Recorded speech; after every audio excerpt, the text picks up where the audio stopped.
Welcome to the Keeping It Israel podcast with Jeff Feuders, where Jeff and his guests talk everything Israel as it relates to Christian faith and the church. If you are a Christian and you stand with Israel, you will be encouraged and challenged by this podcast.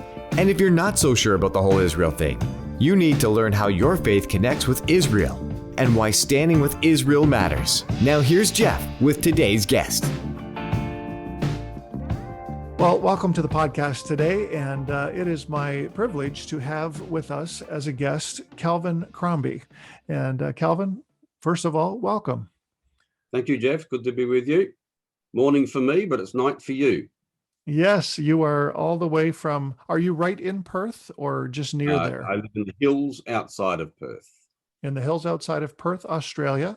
And so, as Kelvin mentioned, it is about 8 o'clock in the evening for me right now, just a little after, and 9 in the morning for him. So this is already tomorrow. I'm time traveling, and I didn't even know it. But anyhow, Kelvin, it's great to have you. And just to give some context to those who are watching and to our listeners, I met you 2019 on a tour of Poland with Reverend David Pileggi from Christ Church in Jerusalem. And I had never been to Poland before. It was all a brand new experience for me, learning about Jewish life and culture in Poland in the days around World War II. And then, of course, talking about the Holocaust and visiting all of these, what I have come to call sacred spaces. They really felt that way to me. But you were also there as a part of that tour. And I'm not sure, that wasn't your first time, was it? No, I've been there several times before. Several. And Kelvin is an author and a researcher. And on the trip that we were together in Poland, Kelvin was actually doing some of his research. And maybe just off the top, tell us a little bit about that project, and we'll probably circle back around to it before we finish today. Well, Jeff, the project revolves around what happened to the Jewish followers of Jesus during the period of the Holocaust, during the period of the Nazi regime, 1933 to 1945, not just in Poland, but in actual fact, all the way through Europe. And I've been working on this for a couple of years now, almost 3 years, 2.5 to 3 years. David Pileggi and I worked together in Jerusalem. I lived in Jerusalem for 24 years. And for many of those years, David and I worked together at Christ Church. And I was the local guide and the researcher and historian for the organization that we worked for, Church's Ministry Among Jewish People. And that was based at Christ Church inside the old city of Jerusalem. But CMJ had branches elsewhere around the world, particularly before 1939. I think they had something like about 40 different mission stations spread throughout the world, many of them in Europe and primarily in what we would call Eastern Europe, including Poland. And so CMJ had two big centers in Poland in 1939. One was in Warsaw and the other one was in Lvov, which is now Lviv in Ukraine. And the one in Warsaw was a very, very big center. I think that it was a 4-story high building right next door to the university. We went there on our trip. I was going to say that. Yeah. So there was a congregation that was involved in there, and that was probably about 120. I would say it must have been 120 adults, I would say, and they're all Jewish Christians or Hebrew Christians. In those days, they weren't called Messianic Jews. That's what Jewish followers of Jesus are called today, but they weren't called then. And so since I was working at Christ Church, involved with this organization, we knew of the existence of the work of CMJ in Poland, but I didn't delve into it a great deal when I lived in Israel because there's enough to delve into in Israel. And then David, for a number of years, I relocated back to Australia in 2009. But David, on a number of occasions, has dropped me the hint of the project he wanted to do to research what happened to the Jewish followers of Jesus, not just those associated with CMJ, but actually collectively. And I couldn't take up the hint because I had other research projects I was working on. But then I think it must have been March or April 2018, by that stage, all my other research projects had finished, and I then felt it was right to accept David's hint, and I began to work on that project from that point forward. It's a big project because if you want to find details about the Jewish followers of Jesus, it's almost like finding a needle in a haystack, because a lot of the Hmm. records were destroyed. But there are records out there, and it's our job to go and find them. But in order to be able to understand that aspect, first and foremost, you really have to understand the bigger picture, which is the Holocaust itself. And understanding the Holocaust, delving into the Holocaust, is a very, very difficult subject. But there's just no choice. You've got to sort of go to that level first, and it's a very heavy subject to get into. So I have been to Europe before, have been to Poland before. In fact, I went on one of David's tours the year before. I went on a tour way back in 2006. And I was actually there in 1978 when I was a young non-Christian traveling around Europe. And even then, I had an interest in the Holocaust ever since I was a very small boy growing Hmm. up in the bush of Western Australia. I actually got an interest in the Holocaust way back then. So back to the subject at hand, the Jewish followers of Jesus. Well, we start with CMJ, Church's Ministry Among Jewish People, because that's an organization that we are familiar with. And so there's records you could go to, and then you get those records. But there's a lot of other entities, mission societies, churches. The Roman Catholic Church had a lot of Jewish Christians involved in their church as well. But as far as CMJ was concerned, we not only went and located where the center had been, we went there on our trip and with a big photograph of what it had once looked like, but we had lots of archives. And it's Hmm. interesting that in 1939, they had this very, very large Hebrew speaking congregation of Hebrew Christians at the CMJ Center. It was called the Emmanuel Center, basically. And a large congregation. And the pastor himself was a Jewish follower of Jesus. His name was Jacob Yoch. And Jacob Yoch was part of a whole family. And the parents are both Jewish followers of Jesus, as were his three brothers. As far as well, we know that one brother for sure was a follower of Jesus, and we believe the other two were as well. And as it happened, Jacob Yoch happened to be out of Warsaw when the war began. He wasn't supposed to be.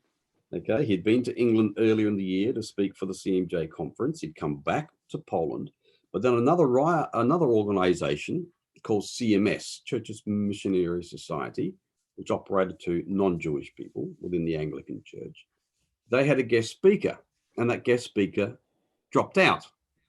And so they needed a Okay. guest speaker. And so they requested if Jacob could come back from Poland to England to speak at their conference, I think, in August. So Jacob did.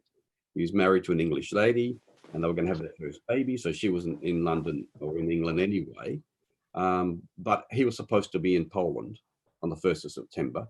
But a few days before, he went to go back to the railway station to get a train back to get the ferry, get over to Warsaw. And he was told, sorry, sir, there's no more trains going or no more journeys going to the continent. So he was stuck. He had to stay in England. So he survived the Holocaust, whereas his entire family actually had to go through it. Now, after the war, the survivors of his family, which especially his mother, managed to get out of Lviv, which was then under Soviet control, basically, managed to get into Germany, and then ultimately she managed to get to London to be with Jacob. And she was paralyzed because in 1944, Basil Yoch, Jacob's father, who had been hiding in a woodshed for 2.5 years, was located by the Gestapo and executed. And Anna, Jacob's mother, she was badly beaten and she was paralyzed initially, the entire body. And then after 3 months, she was paralyzed from the waist down. So she survived. Now, during that period of time under Nazi occupation, she had to pass herself off as a Gentile Pole, as a Polish Christian, because she spoke Polish very well and didn't, so she said, didn't have discernible Jewish appearance. So she survived, but she had to feed Jacob, who was hidden in a woodshed belonging to a sympathetic Polish Gentile Christian. And so she survived, but she had to supply the food on the plate. So you can just imagine the pressure both the parents were under for 2.5 years.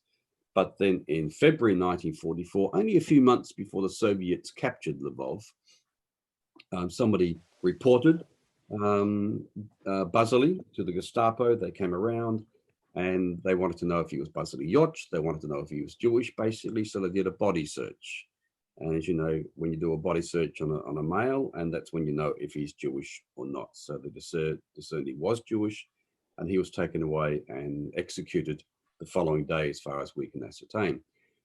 They beat up Anna, and she survived, but only just. And so another one of the sons, Pavel or Paul, and his wife Elizabeth, they managed to, together, they got out of Poland afterwards, made their way to Germany, and finally, while Paul remained in Belgium, Paul and Elizabeth, Anna got to London to be with Jacob. So that in itself is a whole story of the escape, let alone the survival.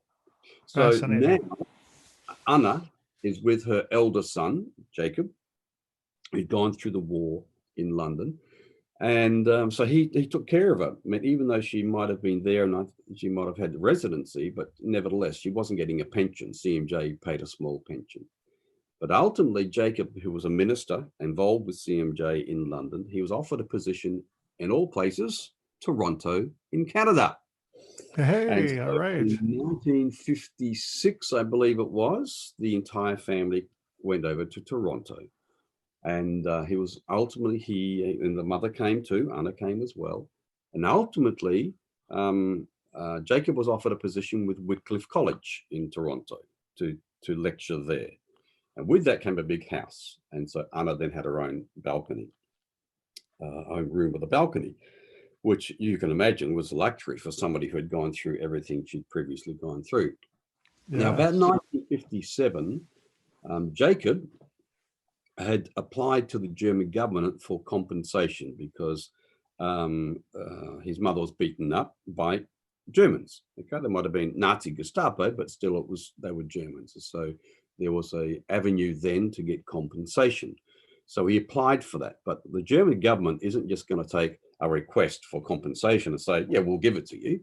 They want to know all the details. And so they actually got a legal team, including a researcher, onto the case to determine if, in actual fact, this Anna Joch had lived there and had been beaten up. So they did a lot of research. Now, it just so happens that in Toronto, there are two archives associated with Jacob Joch. Now, Jacob Joch became an academic, and he wrote a lot. He wrote a lot of very good books. And he had a broad archive, and most of it is at Wycliffe College. So in one of my research trips in 2018, it must have been, I went there. I went to Toronto and stayed with a couple of people and met Philip Joch, the son of Jacob, the grandson of Anna. Went to Wycliffe College and checked out all their archives. But Philip said, we actually have some stuff in my sister's house. Some of it we actually didn't know until recently existed, and it's all about the family. So I spent half a day with Philip Joch at the family home, going through all these archives. And right at the very end, Philip comes out to me, and he had a big, thick file. Don't want to do the big fish tube. It must have been about that thick. And he said, this is all in German, something like, it's all in German. I don't know what to do with it. I've actually thought about throwing it out. Now, as a researcher, when you hear something like that, the ears go up. It might be all in German, but do you know what that file was? That was all the correspondence between the German government and Jacob and his legal team concerning this application for compensation. In that file was the research, the reports from the researchers, the German researchers, who had to be sent out to determine if in actual fact all this happened. And they did some pretty thorough work. And so it's all there. So I photographed a lot of those pages, not all, but a lot of those pages. And Deborah Pileggi, David's daughter-in-law, is German originally. She later translated it for me.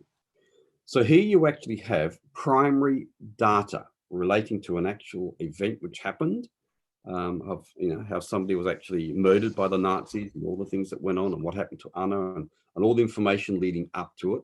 And so it's there. So when I located that material, I just knew instinctively, this actually is very, very good. Not is it just the information relating to one individual, one couple, one family, but it's actually information that relates, in a sense, you might say, to the entire. Because when I came back to Australia, and actually it was when COVID hit here, so the beginning of 2020, I couldn't do any more research trips. I had a lot of material to go through. I started to go through that material, and I thought, okay, we can actually tell the story of what happened to the Jewish Christians in Europe collectively by looking at what happened to this one family. So it's telling the story of the Yoch family and their travails, but it's telling, in a sense, the wider story as well. And so Wow. that's how the book came into fruition. Fascinating. Now, if people are listening or people are watching and they want to, try and look into some of Jacob Yoch's material, how is it spelled? JOCZ. JOCZ. I don't know if All you can right. see this. I'll do some advertising. That is the book. And so there's all Very the good. spelling.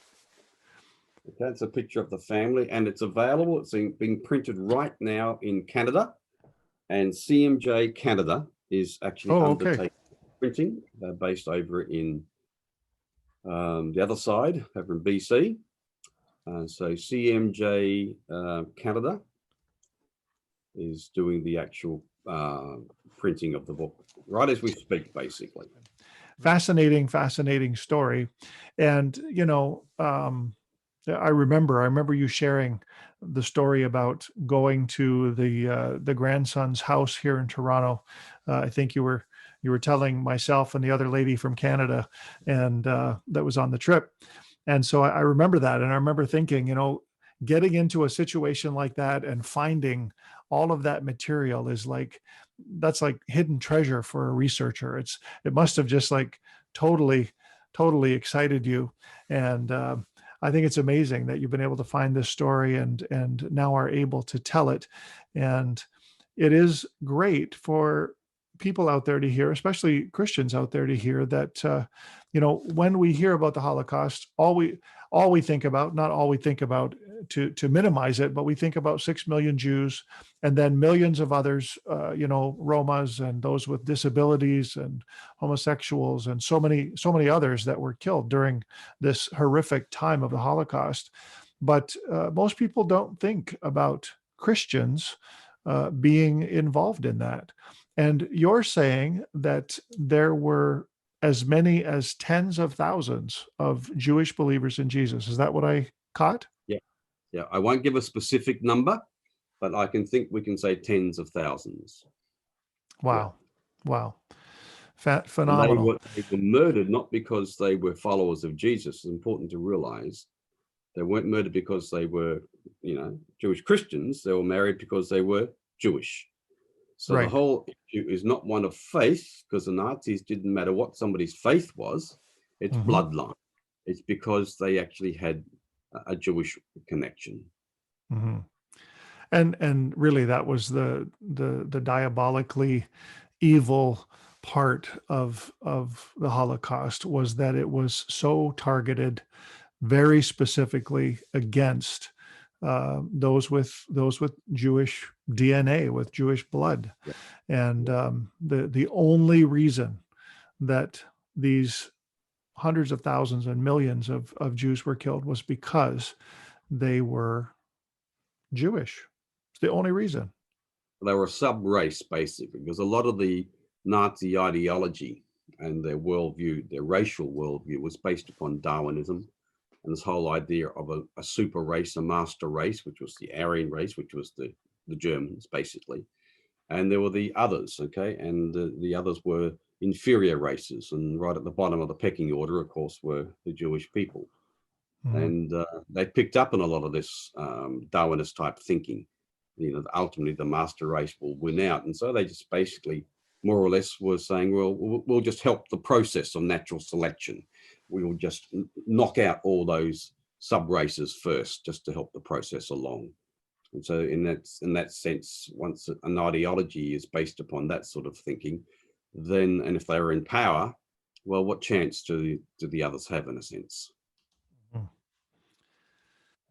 It's really something to think about. And I think we chatted a little bit before we came live here, and I was just reminiscing a bit about my experience, my first experience in Poland. And when we were there together, you had already been a number of times, but I shared with you, and I share with everybody listening, going and being a part of a tour like this. It was a study tour.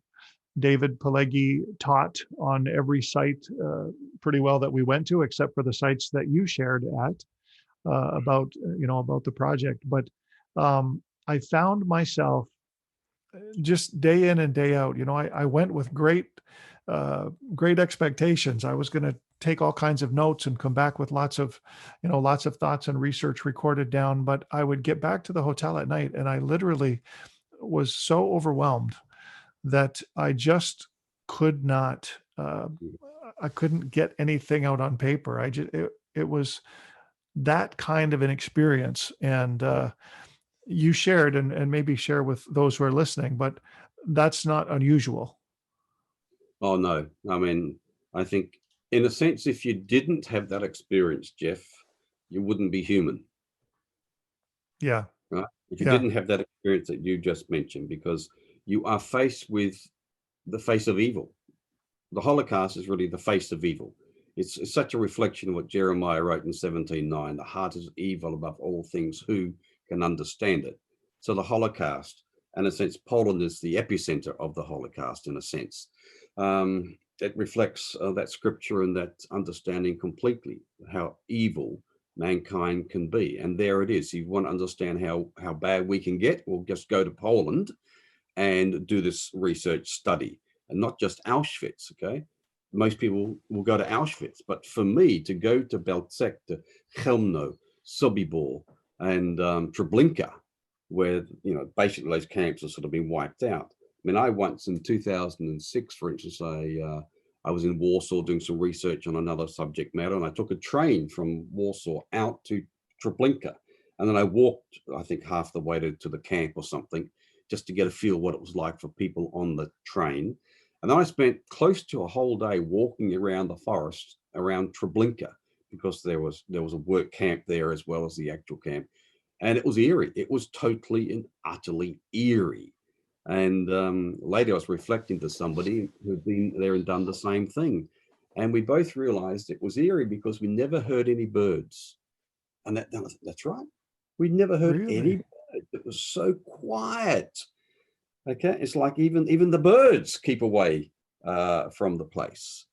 And so that's, in a sense, that's a reflection of the total evilness of all this. So if you've Wow. gone there, you've got this information, and then we had a meal in the evening. But if you then go back to your hotel room and want to play up, there's something wrong with you, basically, after having been inundated with this evil for a whole day. And then the Hmm. worst thing about it, and this is probably what was happening with you, Jeff, because I know it's happening with me, especially when I'm doing this research, I keep on thinking back, well, what if I was there? What would I've done if I was actually there, either as a Jewish person or as a non-Jewish person observing what was happening to the Jewish people? What would I have done? Would I have been like Archbishop Chaptitsky, who hid many Jewish people in Lvov? Would I have been like the Roman Catholic Archbishop in the Netherlands, who stood up against the Nazis when they wanted to deport the Jewish people? Would I have been like that Polish Gentile Christian who hid Bazily Joch? Would I have been like that? Would I have been bold and heroic? I don't know. The truth of the matter is, I honestly don't know how I would have actually responded if I had been there. Or many people in Germany, ordinary Germans, whose entire life was actually being dictated to by this regime. How would I have reacted? I don't know. All I can say is I hope I would have done the right thing. But that's what I kept on reflecting upon when I was reading through this material. Because I think when you're actually constantly under this evil regime, etc., I wouldn't be surprised if many people just got Mm. paralyzed with fear, just paralyzed, just like a paralysis came upon entire societies and peoples. I think that's what's come through from me. I can't judge how people reacted. I don't know how I would have reacted in the same place. Wow. Uh, you know, thank you for raising that, because I think, first of all, for making me completely uncomfortable with those questions, because I think we all like to think that we would react in a certain way, but the reality is, and I've, in some of my reading, you try not to be too judgmental of those who sort of went along out of fear, for their own safety, fear for their families, those kinds of things, and it does make you wonder, what would I do? That story about the 101st Reserve Battalion, these men who were police officers essentially in their hometowns before they were sort of conscripted to be a part of the SS originally. I think just to guard prisoners of war, I think was their original task.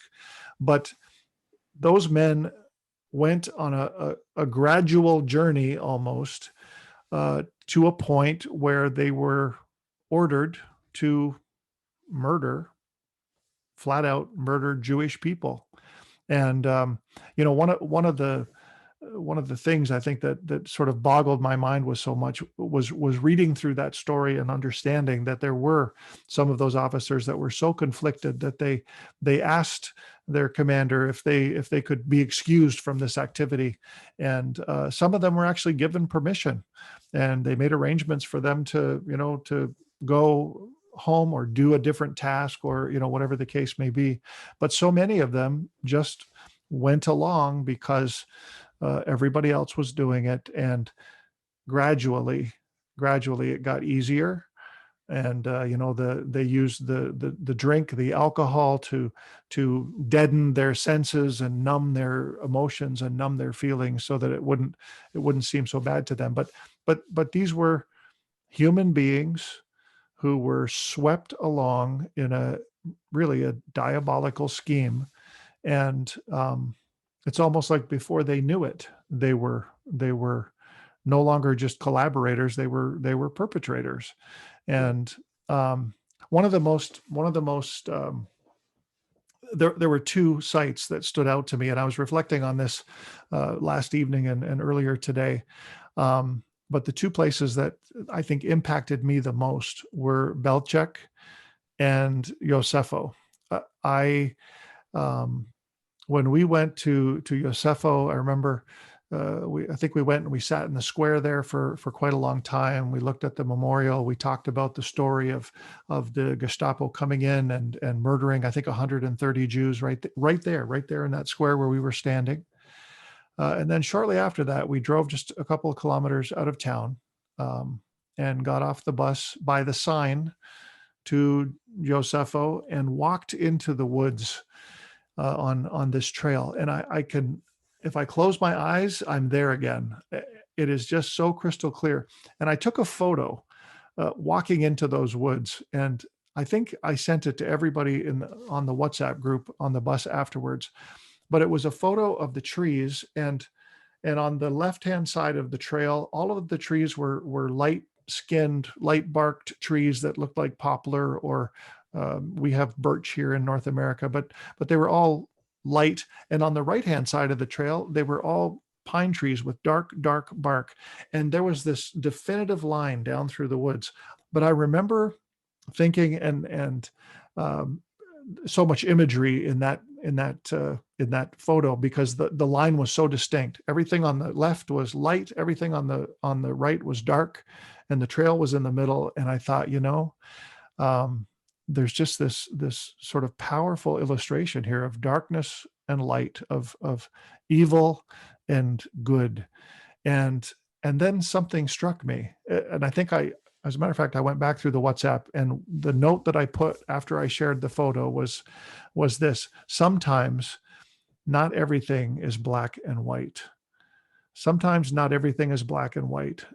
Not to take away from the evil that was perpetrated in that place, but I believe, if I remember the story correctly, and you're a researcher, so you can tell me if I'm off on this, but I believe Josefo was one of the first places where the 101st actually began to kill Jews. Is that correct? Well, I think you might be right there. I won't say definitively. I think you could be correct there. Yeah. Yeah, yeah. And that's my recollection, at least. And you know, so you think about that. You think about, this is the first time that they've been ordered to do something like this, and there's this gray area of, I don't believe this is right. I've been ordered to do this by my superiors. What do I do? What do I Yeah. do? Yeah. And you know, we listened to David share how they laid them face down on the ground, and they were instructed so that they wouldn't miss, to put the bayonet on the backbone where the shoulder blade, I think, and the collarbone meet, and you know, and to shoot. And like, just mind blowing. 1,500 Mhm. Jews who lost their lives in that place. And you know, we walked around where the mass graves were, and read the memorial, which, if I'm not mistaken, was a bit of an apology. Even hadn't somebody from Germany come and place that memorial? Do you remember? Yeah, I think you might be right there as well. Yes, the police, the Hamburg Yeah. police. Yes. Yes. Yes, yes. Yeah. Yeah. Phenomenal. And so that place really, really made an impact on me. And then the other one was Belchek, and with Belchek, it was because of the Canadian connection again. Mm. When I heard the story of how that only two people really escaped to tell the story, and one of them, Rudolf Reeder, um, a lot of what we know about Belchek. Actually, I picked up this book when I was there, and his story, his testimony of what happened at Belchek is in here. But it struck me because Rudolf Reeder ended up in Canada for a Mm. time after he testified in Germany, and he emigrated here to Canada. And I think that's where historians and researchers kind of lost track of him, Mm. was somewhere here in the country of Canada. But hey, we're going to get back to my interview with Kelvin Crombie in just a moment, but I wanted to show you just a really brief clip of me standing at Belchek, right at the site, and just sharing some of my reflections on the day that I visited there. So here's the clip. This is Belchek, the extermination camp in the south of Poland.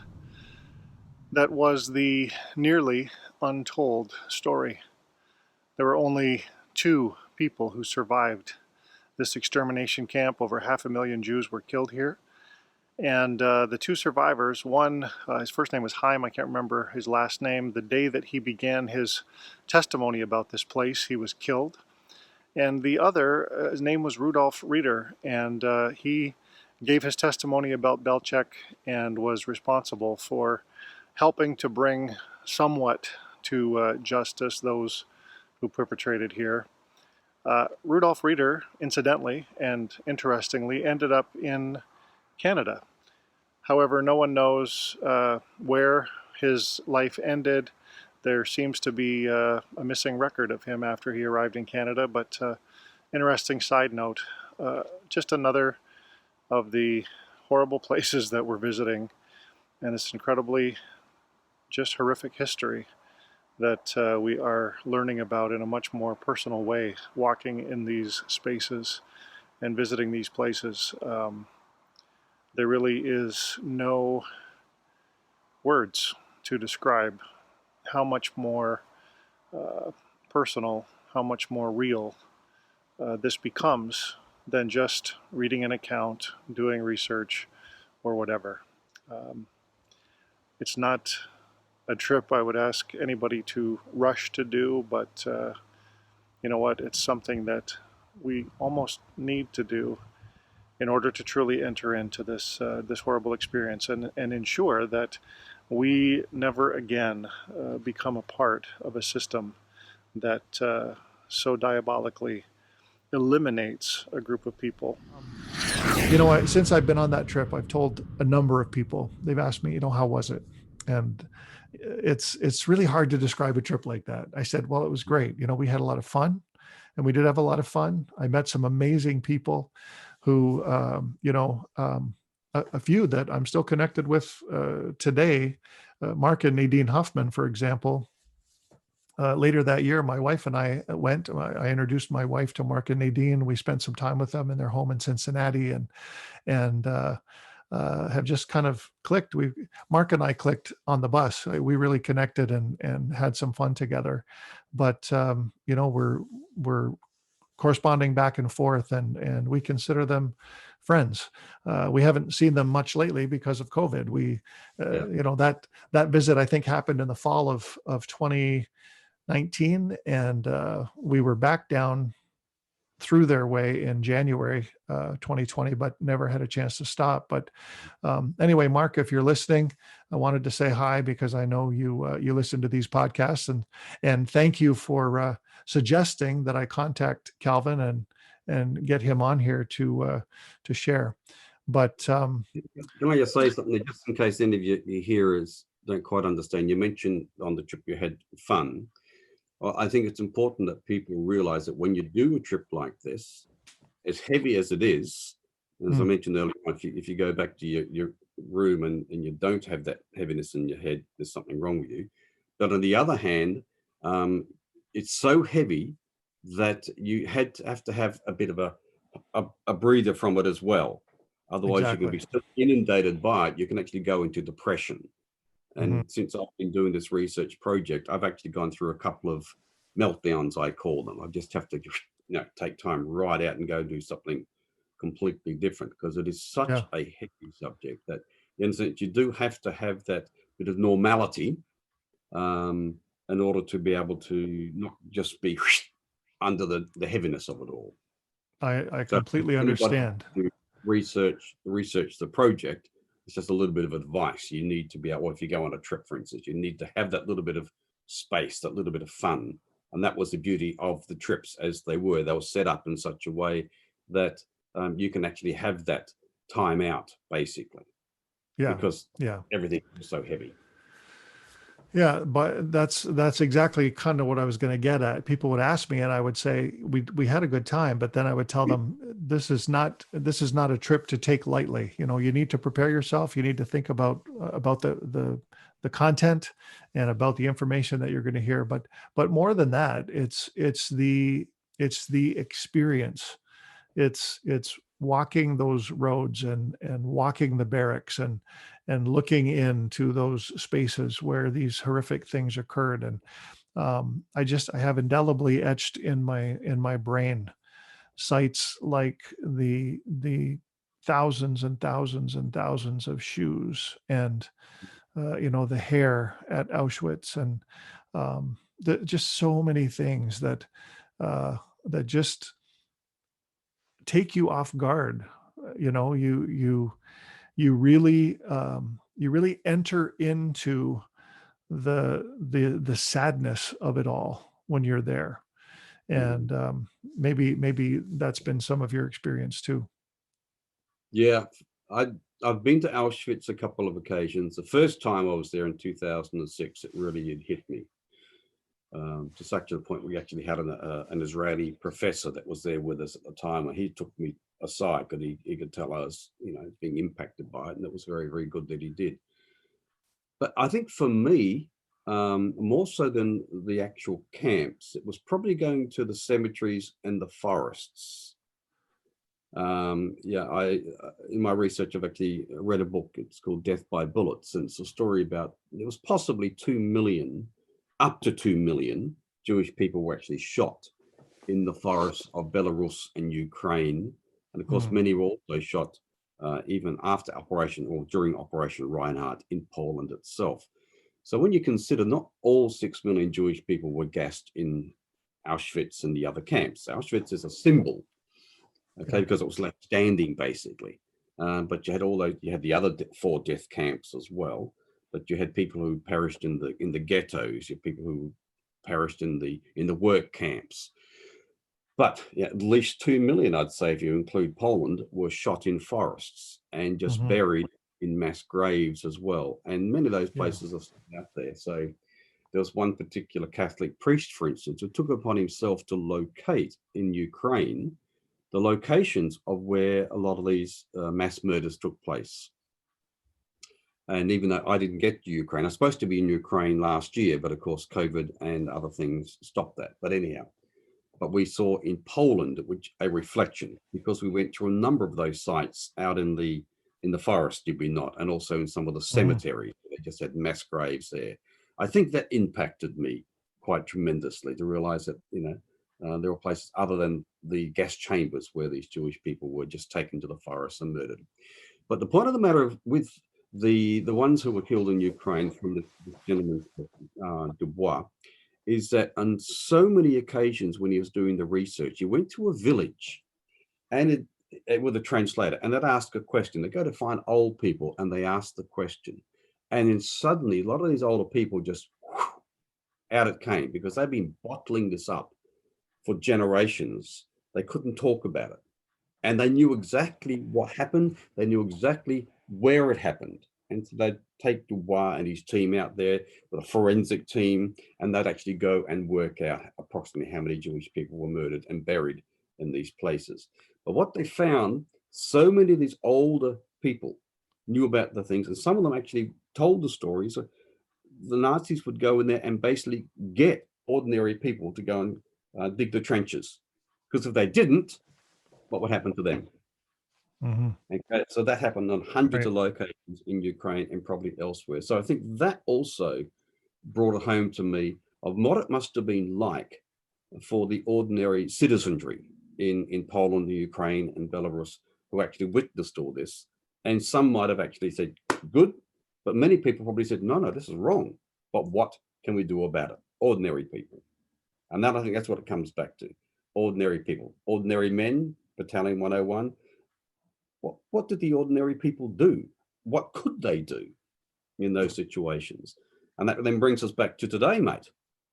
What's happening in our society today? So if a lot of those things that gave rise to the ideology of Nazism came from within social Darwinism and other strains of thinking that's out there, those things haven't gone away, have they? No. They're still around today. So who's to say that we won't be confronted even in the Western society today with similar things to then? So challenge is still there for us today. For sure. And one of the things that concerns me as you raise that is the rising tide, again, of anti-Semitism in our world. Very, very focused against the Jewish people. And I don't know about where you are, but here in Canada, the last 2 years, we've had the most number of anti-Semitic cases on record for many years in these last couple of years. I know some places in the U.S. are experiencing this as well, and I believe other places also. And so I think, and I'll get you to share before we wrap up here. I think that in itself is one of the reasons that we must remember the Holocaust, that we must educate ourselves about the Holocaust, so that we recognize the subtle things that occurred to get it to the place where none of us can even understand, that it got to. But that so in our world today, we can stand with the Jewish people and the millions of others who lost their lives and remember, so that it should never happen again. Just share a little bit about your thoughts. I know you've researched the Holocaust, but I know that, we understand it for a purpose. Well, when you talk about researching the Holocaust, I need to make it clear, I'm doing a fairly small area. The number of Jewish Christians, of course, is quite small in the bigger context, but there might be actually more than what normal people would think, the number of Jewish Christians. Secondly, the researching the Holocaust is such a broad thing. We can understand some of the mechanics in a sense of how it happened, but as David Pileggi often reminds me, it's the why that is the big question mark, and it's a bottomless pit on that one. But I think for me, where I've got to at the moment, and I had to go through lots of data, I come back from my research trips with literally thousands of photographs. I photograph everything, which I then have to process. There's a lot of data. But I think where I'm getting to now more so as I process the data is what was behind it. What is the ideology? What motivated that ideology? Where do those ideas come from? There's a very close friend of mine over here called Peter Abetz, who's originally from Germany and had relatives from both sides there. As he often always says, ideas have consequences. And I think that's where I'm getting to at the moment. Okay? There will be consequences from the ideas. So what are those ideas and where are they out in society today? Yes, you talk about the anti-Semitism that's in Canada and other parts of the Western world. But it's an ideology that's out there today that's not just opposed to the Jewish people. In my opinion, it's opposed to anything that actually believes in a sovereign God who created the heavens and the earth. Okay, that's the ideology that's out there, and it's targeting Jewish people because God has entered into a covenant relationship with the nation of Israel. But you and I, as followers of Jesus, we are also in a covenant relationship with God Almighty through the new covenant, a blood covenant relationship. Okay, and so if there's ideologies out there, ideas out there that are opposed to the whole concept of the existence of an almighty creator God, then assure you and I and what we stand for will also be in the firing line, so to speak. So it's more in a sense than just looking at the consequences for the Jewish people. It's also much broader than that. It comes back to the church and what the church stands for, the true church. And we see this actually in Germany in the period 33 to 39, the ideological struggle between the confessing church and the Reich church, between those who actually were more willing to take on the Nazi worldview and those who wanted to hold on to the biblical worldview. So we actually have, in a sense, a microscope, a microcosm, you might say, in Germany of this macro situation, just by looking at the struggle that was taking place within the German church between 33 and 39. That, I think, is a picture of where we're at today in the church and society. Wow, very, very interesting. And Kelvin, thank you for sharing with us today, for being a part of the podcast. And as you're speaking, I'm thinking of a great book that I read that Eric Metaxas wrote about Dietrich Bonhoeffer. And if you want to get some perspective, if you're listening or watching, you want to get some perspective about the struggle that the true church was having in those days. Bonhoeffer's story is just absolutely amazing. Kelvin, just before we sign off today, hold your book up again. We'll make sure that we let people know where they can get this. And the title is Basili and Anne Joch, Jewish Christian Victims of the Holocaust. Okay. And CMJ Canada is going to have that available. If they don't have it already, they're going to have it very soon. And if you want to read, if this interests you, about Jewish Christians who were involved in the Holocaust, then make sure that you pick that up. And don't forget, there's a Canadian connection in the story. So if you're listening from Canada here, you might be interested in that. Kelvin, again, thank you. It has been a pleasure to have met you a couple of years back and to be able to spend some time together today. I hope that our paths will cross again. And we, of course, have a mutual friend now in David Pileggi.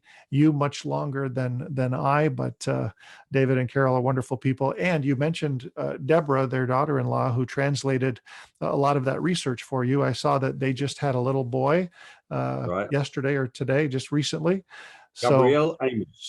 Gabrielle Amos. That's right. So shout out to Benno and Deborah as well. But God bless you. And thanks for being with us. Thank you, Jeff. Well, thank you for joining us for the podcast today, and I hope you enjoyed my conversation with Kelvin Crombie. Kelvin brings a very unique perspective to the Holocaust when he talks about his research of the Jewish Christian victims of the Holocaust. We don't often think in those terms, but these were Jewish followers of Jesus who got swept up in the extermination of the Jews. And this one story, I think, is one that maybe will intrigue you. And I want to remind you about the book. We have the information here. And if you're just listening today, the book is entitled Basili and Anna Yoch, Christian Jewish Victims of the Holocaust. And it will be available at CMJ Canada. And if you would like to email them, you can email cmjcanada7@gmail.com. That is CMJ Canada, all lowercase, the numeral 7 at gmail.com, and you can write and ask them about when that will be available. I don't believe it's available just yet, but that is a book that you're going to want to pick up. Again, Basili and Anna Yoch, Jewish Christian Victims of the Holocaust, and you need to check that out. Also, we reflected today about the trip that Kelvin and I were both on together in Poland. It was called the Narrow Bridge Tour, hosted by Reverend David Pileggi from Christ Church in Jerusalem, and I would not hesitate to encourage you to be involved in one of David's tours. As a matter of fact, if this is something that you're interested in, they are currently planning a tour in July 2021, and you can find out more information about that on their website, narrowbridgetour.com, narrowbridgetour.com, and all the information is there. I'm sure that if there are any changes to the itinerary schedule or dates of the trip, you can get all of that information there on the site. We're all looking forward to travel just as soon as we can. And so if that's something that interests you, I would thoroughly recommend David's tour. Well, thank you again for listening. Don't forget, we are a ministry. We're a charitable organization. And when we do this, we're doing it so that we can turn people's attention towards Israel and towards the Jewish people and the needs there. We support about 70 ministries in the land of Israel. And so if you enjoy this podcast, if you watch any of our other content online, subscribe to our YouTube channel, and would like to show your appreciation, we would love for you to send a donation. firstcenturyfoundations.com/donate is the website, and you can choose whether you're donating from Canada or the US. Your gifts are receivable and for tax purposes, and so we encourage you to check that out. Thanks so much for being with us today. God bless you, and remember, as Christians, we stand with Israel.